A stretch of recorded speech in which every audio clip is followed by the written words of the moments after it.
எல்லாருக்கும் வணக்கம். இன்னைக்கு நம்ம அழகே அழகு சீரியலில் கொடைக்கானல் ட்ரிப் முடிஞ்சு நம்ம அழகுமதி, அழகுமலர், பாக்கியராஜ், சுரேஷ் இவங்க எல்லாம் ஒரு காரில் வராங்க. சுரேஷுக்கு ஒரே வருத்தம். மாமா என்ன காரில் வீட்டிலே கொண்டு வந்து விடுறேன்னு சொன்னார். நான் தான் மாமா பேச்சை கேட்காம இப்படி தனியாக வந்துக்கிட்டு இருக்கோம் அப்படின்னு சொல்ல, மாமா கூட வந்திருந்தா இப்போ நம்ம ராகவியை கூட்டிகிட்டு வந்திருக்க முடியாதே சுரேஷு, இந்த விஷயம் வீட்டுக்கு தெரியாதே சுரேஷு அப்படின்னு நம்ம மலர் சொல்கிறாங்க. ஆனால் சுரேஷுக்கு ஒரே எகத்தாலும். இப்போ பார்த்தீங்கன்னா ராகவி கிட்ட நான் உங்களை ரொம்ப மிஸ் பண்ணேன் ராகவி அப்படின்னு மலர் சொல்கிறாங்க. நான் உன்னை மிஸ் பண்ணவே இல்லையே, ரொம்ப ஜாலியாக இருந்தேன். இந்த பை ஃபுல்லாக ஒரே டாய்ஸ் தான், மாமா வாங்கி கொடுத்தாங்க அப்படின்னு ராகவிக்கு பாட்டி வீட்டில் இருந்ததில் அவ்வளோ சந்தோஷம். இப்போ நம்ம மலர் சொல்கிறாங்க, நீ எங்கே போயிருந்தேன்னு கேட்டால் கொடைக்கானல் போயிருந்தேன் அப்படின்னு பாட்டிகிட்ட சொல்லணும், தாத்தாட்ட சொல்லணும் அப்படின்னு சொல்ல, பொய் சொல்கிறியாம்மா அப்படின்னு ராகவி கேட்குது மலர்கிட்ட. இப்போ மதி கேட்குறாங்க, குழந்தைக்கு பொய் சொல்லி தரீங்களே அப்படின்னு. வேறு என்ன பண்ணுறது மதி, நல்லதுக்கு பொய் சொல்லலாம், தப்பில்லை. ராகவி, பாட்டி தாத்தா கேட்டால் நீ எங்களோட கொடைக்கானல் வந்தேன்னு சொல்லணும் அப்படின்னு நம்ம மலர் ராகவி கிட்ட கேட்க, சரிம்மா அப்படியே சொல்கிறேன் அப்படின்னும் ராகவியும் சொல்லிடுது. இப்போ நம்ம மலருக்கு ஒரு பயம் வந்துடுது. தங்கராஜனை வீட்டுக்கு வந்து ராகவி விஷயத்தை பேசினா என்ன பண்ணுறது, மாட்டிக்குவோமே அப்படின்னு சொல்ல பாக்கியராஜ் சொல்கிறாரு, அவருக்கு பேசுகிறதுக்கு நிறைய விஷயம் இருக்குது மலரு, இந்த விஷயம்லாம் அவருக்கு பெருசாகவே கிடையாது, நீ பயப்படாத மலரு அப்படின்னு பாக்கியராஜ் சொல்கிறாரு. இப்போ எல்லாருமே வீட்டுக்கு வந்து இறங்குறாங்க. வந்து இறங்கின உடனே காலையிலே கிளம்புனது, ஏன் இவ்வளோ நேரம் அப்படின்னு ராகவன் கேட்க பாக்கியராஜ் சொல்கிறாரு, இது சம்மர் டைமில் எல்லாரும் கொடைக்கானலுக்கு வந்திருக்காங்க, மலை ஏறி இறங்குறதுக்கே மத்தியானம் ஆகிப்போச்சு, அதான் இவ்வளோ லேட் ஆயிடுச்சு அப்படின்னு சொல்ல, இன்னொரு பக்கம் காலை பிடிச்சிக்கிட்டு இருக்காங்க ராஜலட்சுமி. ஒரே கால் வலி, முட்டியிலேருந்து பாதை வரைக்கும் வீங்கி போயிடுச்சு, விண்ணுன்னு தெரிக்குது. நீ 3 நாள் 1 வாரம் ட்ரிப்பு போயிட்ட பாரு, எனக்கு கால்லாம் செவுத்த பிடிச்சிட்டு நடந்தேன், ஒன்றுமே முடியல அப்படின்னு சொல்ல, ஸ்ருதி கிட்ட மலர் கேட்குறாங்க, அப்படியா அப்படின்னு கஞ்சாடிலேயே. அதெல்லாம் ஒன்றும் இல்லை அப்படின்னு ஸ்ருதியும் ஜாட கட்டுறாங்க. இன்னொரு பக்கம் பாக்கியராஜ் அம்மாவோட காலை பிடிச்சிக்கிட்டு, ஏம்மா என்ன ஆச்சு அப்படின்னு கேட்க, நீ பாட்டு உன் ட்ரிப்புக்கு உன் பொண்டாட்டியை கூட்டிகிட்டு போயிட்ட, அவள் பாட்டு உன் கூட வந்துட்டா, வீட்டு வேலையெல்லாம் யார் செய்கிறது, வீட்டு வேலைக்குன்னு ஒருத்தையை விட்டுட்டு போனீங்களே, அவள் வீட்டை பெருக்கா அப்படின்னா விளக்கு மாற்ற பிடிச்சிக்கிட்டு அப்படியே ஒரு சுற்றுறா, பாத்திரம்லாம் விளக்குன அழகை நீ போய் பார்க்கணுமே, சமையல் செய்ய சொன்னால் வாயில் வைக்க முடியல, வயிறெல்லாம் ஒரே வலி, உங்கள் அப்பாவுக்கு கூட உடம்பே சரியில்லை, என்னாச்சுப்பா அப்படின்னு சுரேஷ் கேட்க, ஆமாண்டா அவளை சாப்பாட்டில் உப்பை போட சொன்னால் உப்பில் சாப்பாடு போடுறா, பிபி எகிரிடுச்சு அப்படின்னு சொல்ல, இப்போ நம்ம ராஜலட்சுமி, மலரு உன்னை மாதிரி யாரும் பார்த்து சமையல் செய்ய முடியாது, நீ உன் கையால் சமைச்சு போடு மலரு, ஒன்றும் செய்ய வேண்டாம், சப்பாத்தியும் குருமா மட்டும் வச்சிரு போதும், வாயெல்லாம் செத்து போய் கிடக்கு மலரு, நீ இனிமேட்டு பாக்கியராஜ் ட்ரிப்புன்னு கூப்பிட்டா 1 வாரம்லாம் போய் இருக்காத, அவன் போட்டோம், நீ இங்கேயே இரு மலரு, எங்களுக்கெல்லாம் வயசாயிடுச்சு, நீ தானே செய்யணும் அப்படின்னு ராஜலட்சுமி அப்படியே ஐசால் உருக்குறாங்க மலரை. மலரும் சரிங்கத்தா அப்படின்னு சொல்ல, இப்போ சுரேஷ் வந்து நைட்டு என்ன ஸ்பெஷல் அண்ணி அப்படின்னு கேட்க, சப்பாத்தியும் குருமாவும் செய்ய போகிறேன் அப்படின்னு மலர் சொல்கிறாங்க. எனக்கு சப்பாத்தி சாப்பிட்ற இன்ட்ரெஸ்ட் இல்லை, ஃப்ரைட் ரைஸ் செஞ்சுருந்தீங்களா அண்ணி அப்படின்னு அவர் ஒரு சொல்லிட்டு போக, இன்னொரு பக்கம் ராஜலட்சுமி, நாளைக்கு கிருத்திங்க ஞாபகம் இருக்குல்ல, விரத சாப்பாடு செய்யணும் அப்படின்னு சொல்ல, நம்ம மதியம் எனக்கு ஞாபகம் இருக்கத்தா அப்படின்னு மலர் சொல்லிட்டு போயிடுறாங்க.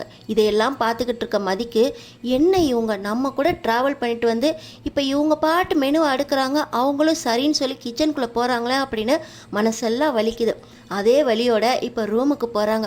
பார்த்திங்கன்னா அங்கே சுரேஷ் நல்லா தொடச்சிட்டு டவலை கொண்டு வந்து கட்டிலில் போட, நீங்கள் என்ன டவலை எங்கே போடுறீங்க, ஒன்று துண்டை காய போடுங்க, இல்லை டப்பில் போடுங்க, இப்படி ரெண்டும் கேட்டானா எல்லா பக்கமும் செதறி போட்டால் யார் செய்கிறது, எல்லார் வீட்லேயும் பொண்டாட்டி தான் செய்கிறாங்க புருஷனோட வேலையை, இந்த டவலை எடுத்துகிட்டு போய் மிஷினில் போகிறதுக்கு உனக்கு என்ன, அது அவ்வளோ கஷ்டமாக இருக்கா, ஒவ்வொருத்தர் வீட்டில் மிஷினில் இல்லை கையிலே துவைச்சி போடுறாங்க, உனக்கு மிஷினில் போகிறதுக்கு அவ்வளோ கஷ்டமாக இருக்குன்றியா அப்படின்னு சுரேஷ் சொல்கிறாரு.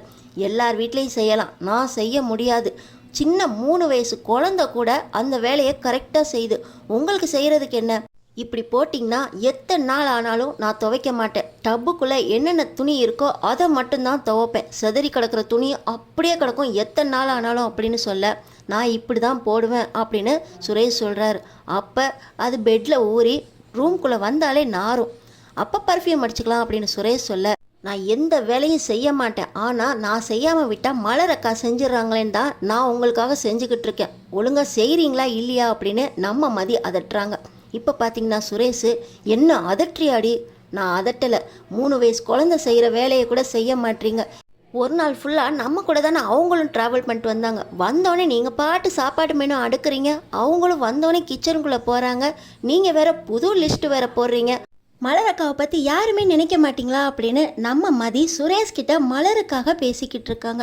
இன்னொரு பக்கம் நம்ம மலர் அப்போ தான் கட்டிலுக்கு போகிறாங்க. போனவங்க டக்குன்னு எந்திரிச்சு வந்து அங்கே அழுக்கு துணியெல்லாம் எடுத்து வச்சிடுறேன், காலையில் கொண்டு போய் ஈஸியாக இருக்கும் அப்போ தான் வேலை அப்படின்னு சொல்லி அவங்க எல்லா துணியும் எடுத்து வைக்க, பாக்கியராஜ் இப்போ எதுக்கு செய்யணும் மலர், காலையில் பார்த்துக்கலாம், வந்து படு மலர் அப்படின்னு சொல்கிறாங்க. இல்லைங்க, இதெல்லாம் எடுத்து வச்சிட்டோம்னா ஒரு வேலை முடியும் அப்படின்னு நம்ம மலர் சொல்கிறாங்க. காலையிலேருந்து நீயும் ட்ராவல் பண்ணிட்டு வந்திருக்க, வீட்டில் வந்து அவ்வளோ வேலை செஞ்சுருக்க, வா மலர் வந்து தூங்கு அப்படின்னு பாக்கியராஜ் மலரோட கையை பிடிச்சி கட்டிலுக்கு கூட்டிகிட்டு போய் படுக்க வைக்கிறாங்க. காலெல்லாம் ஒரே வலிங்க, ரொம்ப வலிக்குது, சுடு தண்ணி வைக்கலான்னு நினச்சேன், அப்புறம் மறந்துட்டேன் அப்படின்னு சொல்ல, உனக்கு ஒன்றுனா நீ என்னைக்கு செஞ்சுருக்கா அப்படின்னு சொல்லி பாக்கியராஜ் மலரோட காலை பிடிச்சி விட, உங்களுக்கும் தானங்க அசதியாக இருக்கும், வந்து படுங்க அப்படின்னு சொல்ல, உன் அளவுக்குலாம் எனக்கு இல்லை மலர், எவ்வளோ வேலை செஞ்சுருக்கா அப்படின்னு சொல்லி பாக்கியராஜ் மலரோட காலை பிடிச்சி விட்றாரு. நம்ம மலர் தூங்குறாங்க. காலையில் ஒரு 4:30 மணி இருக்கும்.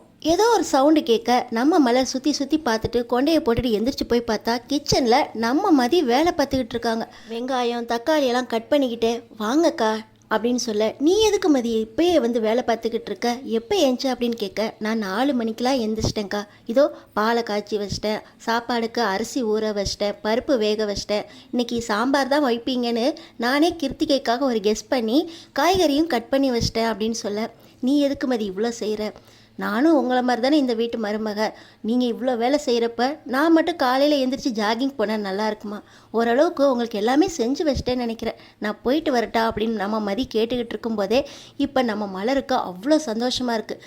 இந்த நேரத்தில் ராஜலட்சுமி வந்துடுறாங்க.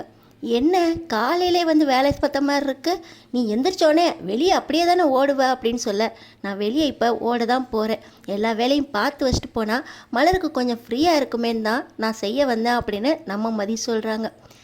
இப்போயும் நீ ஓட தான் போறியா அப்படின்னு சொல்லிக்கிட்டே மாமாவுக்கு ஜீரக தண்ணி வேணுமா அப்படின்னு மலர்கிட்ட கேட்குறாங்க. இதோ எடுத்துகிட்டு வரேன் அத்தா அப்படின்னு சொல்லிக்கிட்டே மலர் எடுத்துகிட்டு வர, குட் மார்னிங் அங்கிள் அப்படின்னு நம்ம மதி ராகவன்ட்டு சொல்ல, அவர் மூஞ்ச திருப்பிக்கிறாரு.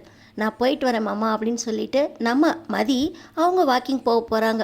இந்த நேரத்தில் 3 நாள் நிம்மதியாக இருந்தேன், மறுபடியும் ஆரம்பிச்சிருச்சா அப்படின்னு சொல்ல, கொஞ்சம் கொஞ்சமாக மாற்றிடலாங்க, இப்போ தானே வந்திருக்கா அப்படின்னு ராஜலட்சுமி ராகவனுக்கு பதில் சொல்கிறாங்க. இப்போ நம்ம மலர் ஜீரக தண்ணி கொடுக்க ராகவனும் கிளம்பி போயிடுறான்னு. இப்போ பார்த்தீங்கன்னா ராஜலட்சுமி நம்ம மலர்கிட்ட மதியை பற்றி தூண்டி விடுறாங்க.